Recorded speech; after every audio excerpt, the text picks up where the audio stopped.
বন্ধুরা, হাতের কাজ চ্যানেলে আপনাদের স্বাগত। আরও একবার ফিরে এলাম আজকে আর একটা নতুন রেসিপি নিয়ে। তো বন্ধুরা, আমার সঙ্গে পুরো ভিডিওটা দেখতে থাকুন আমি কিভাবে রেসিপিটি বানাই। তা আজকে রেসিপিটি হলো আমের সরু চাগলি পিঠা। এখানে আমি 1 বাটি গোবিন্দভোগ চাল রাত্রিবেলা ভিজিয়ে রেখে দিয়েছিলাম। ছোট বাটির 1 বাটি মুগের ডাল নিয়েছি। এই বাটিটা যেমন 1 বাটির একটু কম, আর এই বাটিটার 1 বাটি ভর্তি ডাল নিয়েছি, নইলে পিঠেটা ভালো হবে না। ডালগুলোকে আমি ধুয়ে পরিষ্কার করে নিয়েছি। এবার এই মিক্সির বাটির মধ্যে দিয়ে দেব। এবার ডালটা দিয়ে দিলাম মিক্সির বাটির মধ্যে।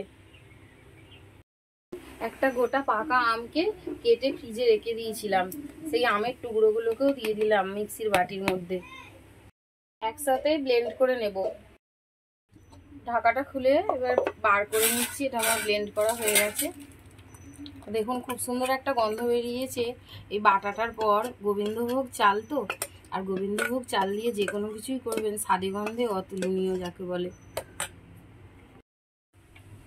এবার এখানে আমি পরিমাণ মতন অল্প একটুখানি লবণ দিলাম।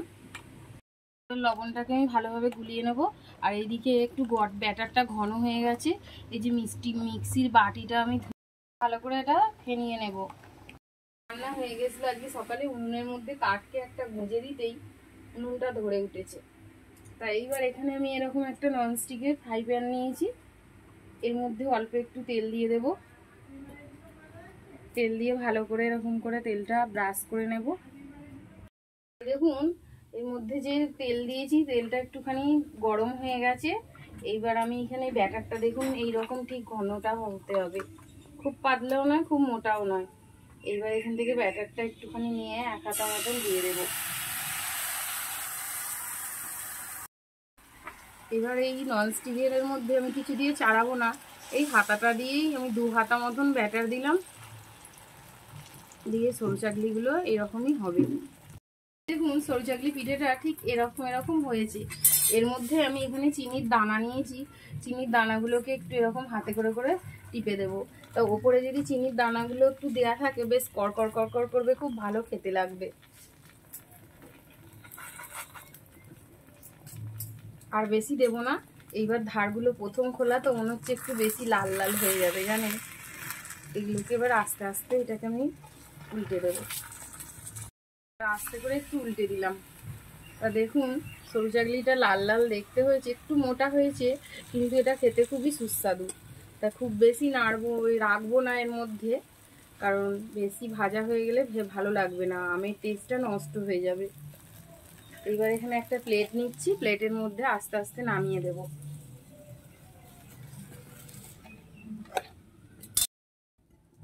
এদিকে চাটুটা আমার গরম আছে। আবার একইভাবে 2 হাতা গোলনা দিয়ে দেব। দিয়ে হাতাটাকে একটু হালকা হাতে ঘুরিয়ে দেব।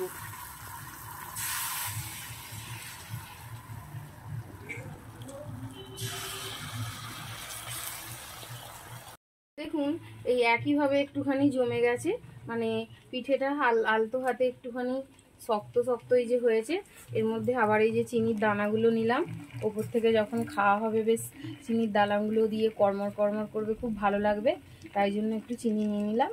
এই যে চিনির দানাটা একটু এরকম করে টিপে দিলাম। দেখুন দেখতে কত ভালো লাগছে। এবার এই কাঁচগুলো আস্তে আস্তে দেখুন উল্টে দেব। আর এই দেখুন এটা উল্টানো যাচ্ছেই। আর আস্তে আস্তে আলতো হাতে আবার উল্টে দেব। এই দেখুন দেখতে কত সুন্দর লাগছে পিঠেটা, আর খেতেও কিন্তু ততই সুস্বাদু। যেহেতু গোবিন্দভোগ চাল দেওয়া আছে, আম দেওয়া আছে, মুগের ডাল দেওয়া আছে।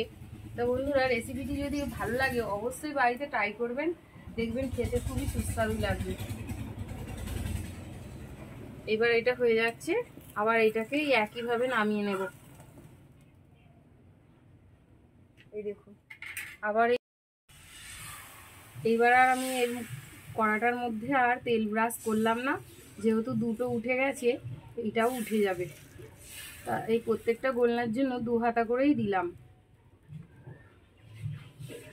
এই দেখুন বন্ধুরা, সব পিঠেগুলোই তৈরি হয়ে গেছে, আর কত সুন্দর দেখতে হয়েছে দেখুন পিঠের দুপাশগুলোই। আর এখানে একটা দিয়েছি, আর বোধহয় আর একটুখানি হবে। এই যে ব্যাটারটা আর একটুখানি রয়েছে। আবার এই একইভাবে ওপর দিকে আর একটুখানি চিনি ছড়িয়ে দিলাম। এইবার খোলাটা তো ভালো হয়ে গেছে, দেখুন ধারগুলো আপনি আপনিই উঠতে শুরু হয়ে গেছে। এবার হাতে করেই উঠে যাবে, এই দেখুন। আর উল্টে দিলাম, ব্যাস নামিয়ে নিলাম এইটা। আর বাকি লাস্টের এটাও দিয়ে দিচ্ছি। এবার হাতে করে হাতায় করে এরকম ভাবে ঘুরিয়ে দিলাম।